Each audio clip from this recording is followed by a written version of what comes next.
Bairavaa first day collection. Vijay ரசிகர்கள் ரொம்ப ஆவலா ரிலீஸ்க்கு வெயிட் பண்ணிட்டு இருக்க படம் பைரவா.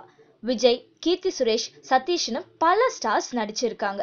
இந்த படத்தை பார்க்க மொத்த திரையுலகமும் வெயிட் பண்ணுதுன்னு தான் சொல்லணும். பைரவா படத்தோட ரிலீஸ்க்கு முன்னாடியே முதல் நாள் கலெக்ஷன்ஸ் எவ்வளவு வரும்னு ஒரு சின்ன நியூஸ் நமக்கு வெளிவந்திருக்கு. இது வரைக்கும் ஃபர்ஸ்ட் டே கலெக்ஷன்ஸ்ல முதல் இடம் பிடிச்சது நம்ம சூப்பர் ஸ்டார் நடிச்ச கபாலி படம். அதுக்கப்புறம் தலை நடிச்ச வேதாளம் படம். இப்போ பைரவா சுமார் 500 திரையரங்கத்துல ரிலீஸ் ஆகும்னு எதிர்பார்க்கப்படுது. அப்படி பார்க்கும்போது கபாலி கலெக்ஷன்ஸை பீட் பண்ணுமான்னு நமக்கு தெரியல. ஆனா வேதாளம் கலெக்ஷன்ஸை பீட் பண்ண அதிகமாவே சான்ஸ் இருக்குன்னு எதிர்பார்க்கப்படுது. ஸோ வேதாளத்தை பின்னாடி தள்ளிட்டு பைரவா 2வது இடத்தை பிடிக்குமான்னு நம்ம வெயிட் பண்ணி தான் பார்க்கணும்.